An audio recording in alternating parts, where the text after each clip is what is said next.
So we'll go ahead with next question. That is question number 14. The de Broglie wavelength associated with an electron and proton are same. So electron and proton इनके साथ associated wavelength is same. De Broglie wavelength they are same. What will be the ratio of their momenta and their kinetic energies? बहुत ही simple सा question है.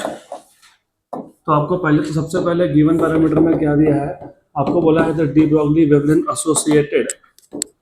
De Broglie wavelength associated with electron and proton. Electron and proton are same. और आपको पूछा है ratio of their momentas.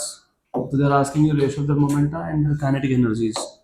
तो पहले आपको पूछा है रेशियो ऑफ मोमेंटा, मतलब momenta of electron to that of proton. Number 2 ratio of kinetic energy, kinetic energy of electron to that of proton. Good. तो इतना ही इंफॉर्मेशन है. Wavelength are same, de Broglie wavelength, and they are asking ratio of momenta and ratio of kinetic energies. Simple simple. तो how do you find out ratio of momenta? कैसे find करेंगे? Yes, de Broglie wavelength is just lambda equals to h by p.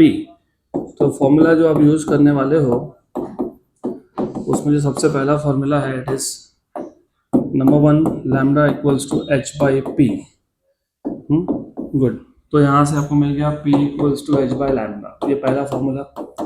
Number 2 kinetic energy का जब formula use करना है तो it is half mv². And then you know, अगर मैं इसको m से मल्टीप्लाई डिवाइड कर लूँ तो m² इज मोमेंटम का स्क्वायर. गुड. तो ये दो formulas we will be using. Simple simple simple formulas are also very simple simple. तो पहला case 1, you have p equal to h by lambda. अब बेसिकली मैं डायरेक्ट भी बोल सकता हूँ कि रेशियो इज 1, क्योंकि h तो कांस्टेंट है और वेवलेंथ दोनों केस में सेम है. लेकिन अभी स्टेट बोर्ड्स में तो तुमको लिखना पड़ेगा to get marks. You have to write down steps.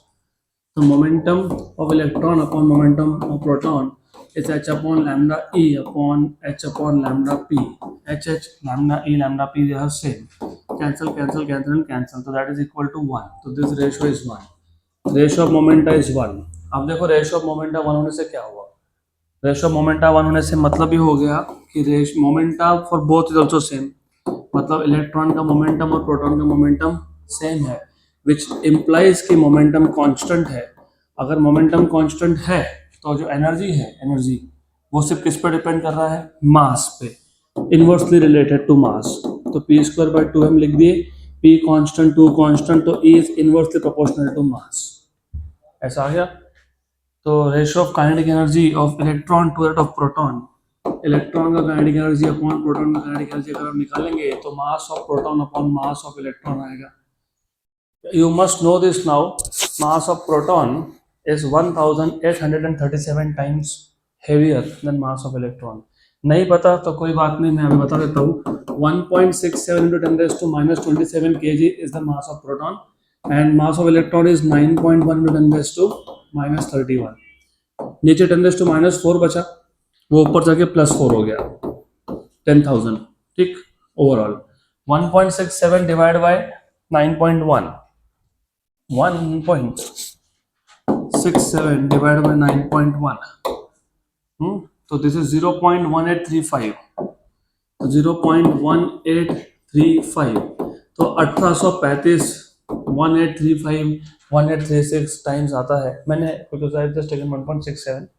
I have not taken the exact accurate value. तो ठीक है, 1835 1836 ऐसा कुछ आंसर आएगा. क्या दिया? 1836.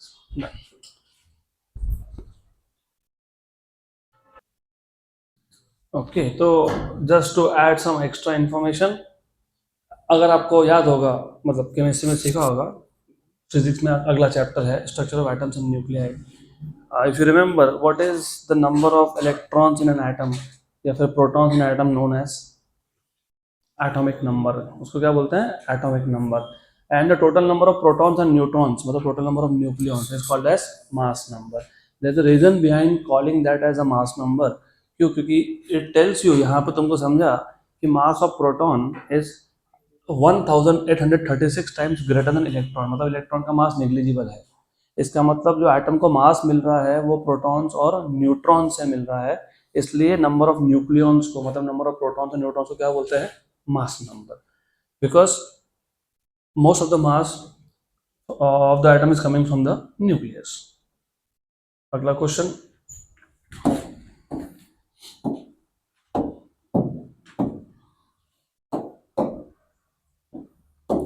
two particles have the same de Broglie wavelength. One is moving 4 times as fast as the other. If the slower particle is an alpha particle, what are the possibilities for the other particle? ये question in some of the exam PYQ के form में भी आया है ये this question. अब इसको solve कैसे करेंगे? आपको गिवन डेटा में क्या बोला है? What they are telling you is two particles have the same de Broglie wavelength. तो दो पार्टिकल्स है having same de Broglie wavelength, मतलब lambda 1 equals to lambda 2. उसमें से फिर ये बोला है कि one of the particle is moving 4 times as fast as the other. One particle is moving 4 times as fast as the other.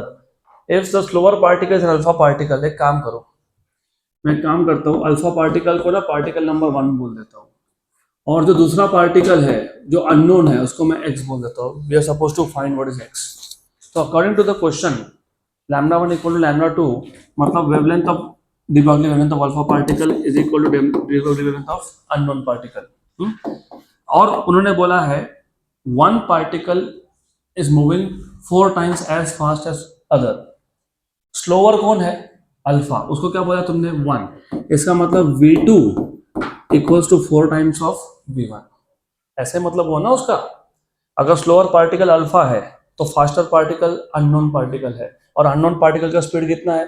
4 times of the first, तो vx equal to 4v alpha, that is what you get. और आपको क्या पूछा है? What are the possibilities of the other particle.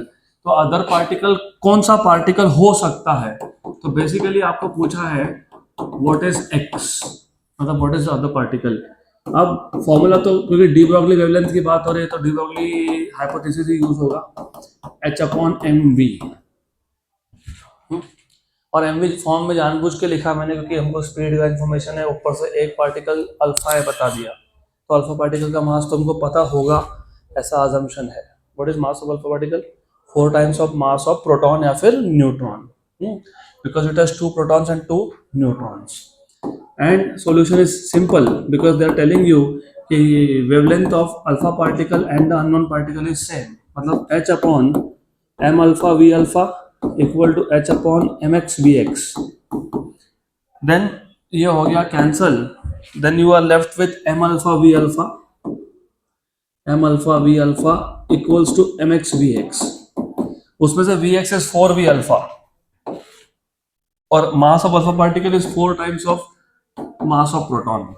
It is mass of proton or mass of neutron v alpha. v alpha good. And mx को mx से लिखता हूँ, vx is 4v alpha, 4v alpha, तो 4 और 4 हो गया cancel, v alpha हो गया कैंसल, तो what you have is mx equals to mp. But we also know that कि mp is approximately equal to mn, तो therefore mx is equal to mp is equal to mn, मतलब ये जो x particle है तो x can be either a proton or a neutron तो हो गया क्वेश्चन खत्म। आपको पूछा था कि दूसरा पार्टिकल कौन सा हो सकता है, या प्रोटॉन हो सकता है या फिर न्यूट्रॉन हो सकता है। Next question, very simple question again.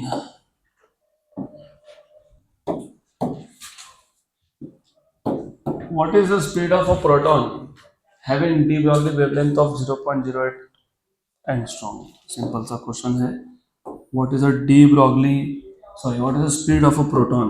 तो आपको सिर्फ de Broglie wavelength दे दिया है 0.08 angstrom, which is basically 8 into 10 raised to minus 12 meter. क्योंकि angstrom is 10 raised to minus 10 और 0.08 को 8 into 10 raised to minus 2 लिखा तो minus 12 हो गया. और आपको से पूछा है what is the D Broglie wavelength, sorry what is the speed of proton, speed of proton भी पूछा है. What is mass of proton, 1.67 into 10 raised to minus 27 kg. This kind of questions are joke. ठीक है, दिया है तो you are supposed to solve this. और ये कम से कम आपके बोर्ड एग्जाम्स में ना ये 1-2 मार्क के लिए आते भी है. Simple. What is the formula that you will be using? Lambda equals to h by mv. Very good. So you have v equal to h upon m lambda. h की value 6.63 into 10 raised to minus 34 joule second. Mass of proton is 1.67 into 10 raised to minus 27 kg into wavelength is 8 into 10 raised to minus 12. 10 raised to minus 12. बस को solve कर लो. लगभग approximate बता रहा हूँ मैं, ऐसे अप्रोक्सीमेट 1 जा 4 जा 1 जा 2 जा 1/2 1 जा 4 जा 1 4 1 2 1/2 0.5 याद रखना. 0.5 याद रखना. नीचे -39 ऊपर -34 तो 10 raised to minus 5 नीचे बचा ऊपर जाएगा तो 0.5 into 10 raised to minus 5 मतलब 5 into 10 raised to 4. हाँ तो +5 ही बोल रहा हूँ ना. What is the answer given to you? 49.57 into 10 raised to 3. ठीक है, वही तो आंसर आया ना. मैंने सिर्फ अप्रोक्सीमेशन किए तो मैंने 5 into 10 raised to 4 बोल दिया, which is 50 into 10 raised to 3. ठीक है, तो you have 6.63 divided by 1.67 which is further divided by 8 which is 0.4962. 0.4962 into 10 raised to plus 5 तो 49.62 into 10 raised to 3 मीटर पर second.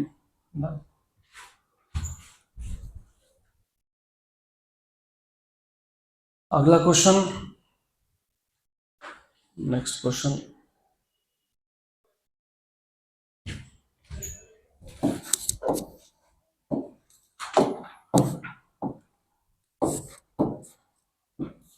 In nuclear reactor, neutrons travel with energies of 510 raised to minus 21 joule. Find their speeds and wavelength. Okay, ये भी simple question है. इन nuclear reactor, अभी nuclear reactor क्या होता है ये आप अगले चैप्टर में सीखोगे डिटेल में, structure of atoms and nuclei में. तो in nuclear reactor we have neutrons of energy. By the way this is kinetic energy 510 raised to minus 21 joule. आपका पूछा है फाइंड देयर स्पीड्स, तो स्पीड फाइंड करो न्यूट्रॉन्स का and their wavelength, de Broglie wavelength. तो formula is again simple. बताओ क्या क्या फॉर्मूला यूज करोगे.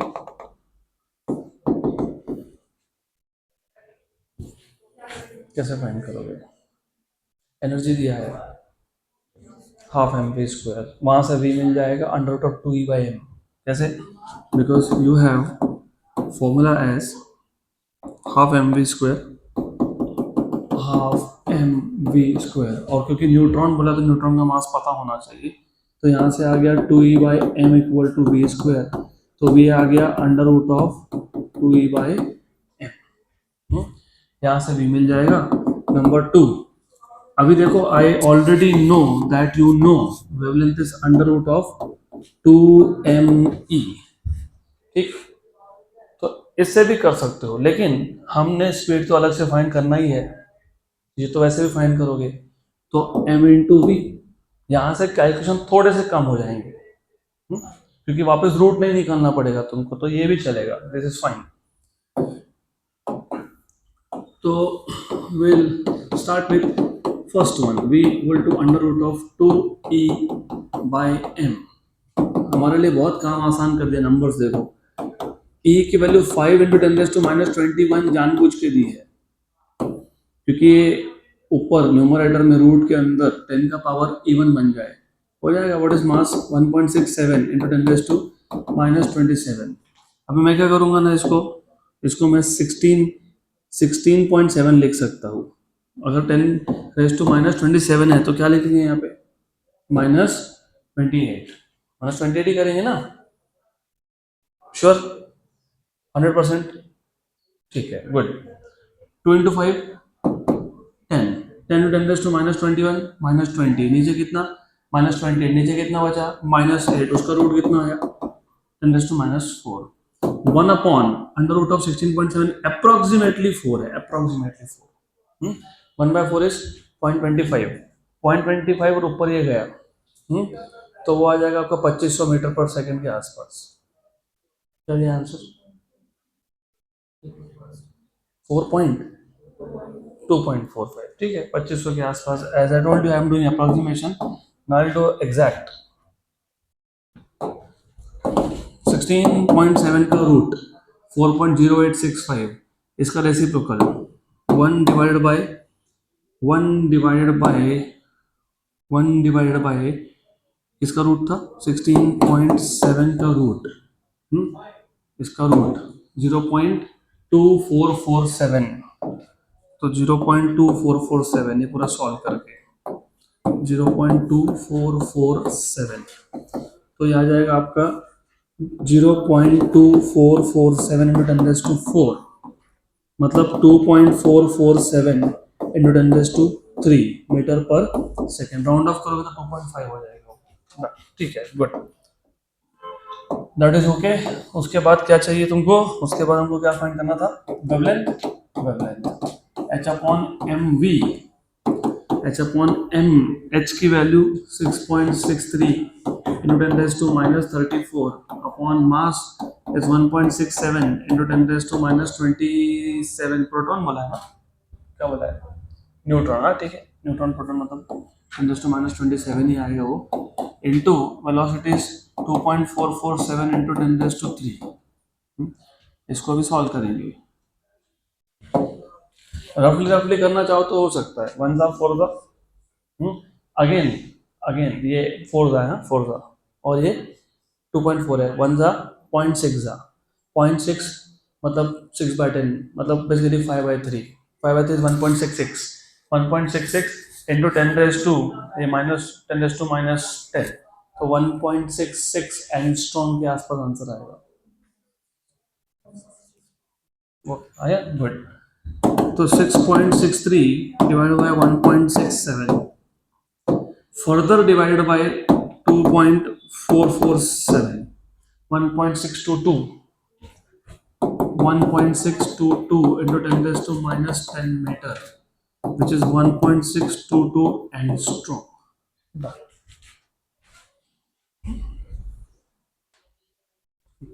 One last question.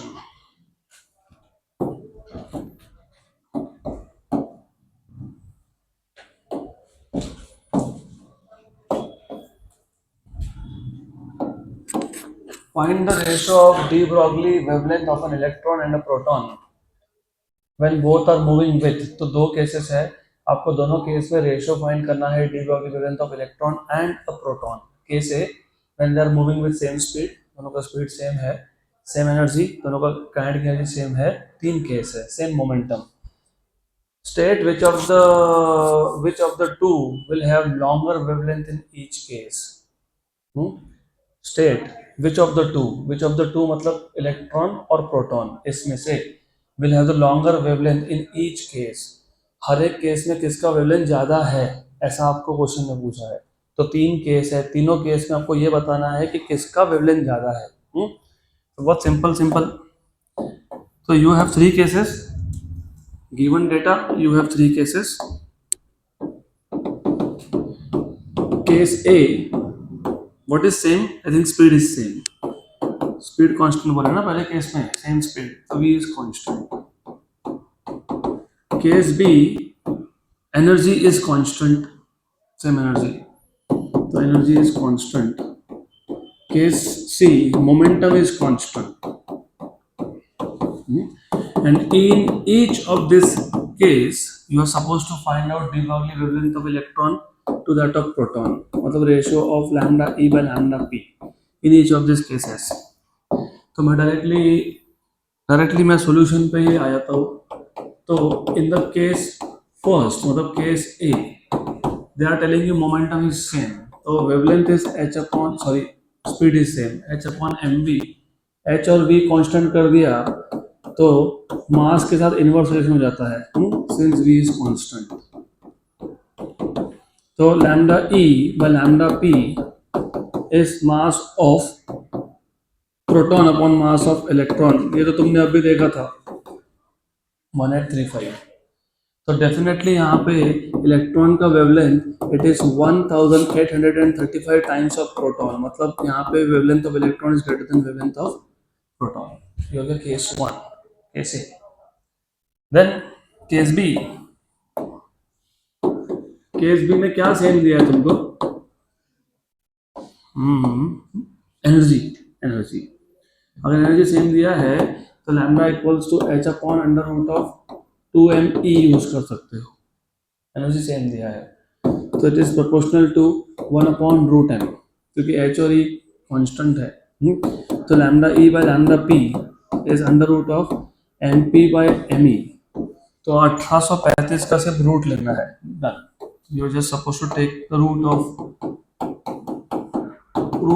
1835. What is root of 1835? Approximate नहीं, 42 के आसपास आएगा ना, 40 के तो ऊपर जाएगा. तो 1835 का root 42.83, that is 42.83. So wavelength of electron is 48.83 times of proton. तो यहाँ पे भी इलेक्ट्रॉन का वेवलेंथ ज्यादा है compared to proton. Case C same आएगा. केस सी में क्या सेम बोला है? मोमेंटम सेम बोला है. तो मोमेंटम अगर कांस्टेंट है तो but obvious wavelength is h by p. तो अगर मोमेंटम ही कांस्टेंट है तो रेशियो सेम आएगा. वो तो हमने पहले भी देखा आज. तो lambda e by lambda p is h upon p by h upon pp. ये हो जाएगा सारा कैंसिल, क्योंकि सब सेम इक्वल था. ये cancel cancel cancel cancel. You have this as equal to 1. तो lambda equals to lambda p. तो रेशियो 1 आया and no one is longer, no one is shorter, same wavelength. Good. Done. हो गया सारे question इस chapter के. So that is the end of this chapter.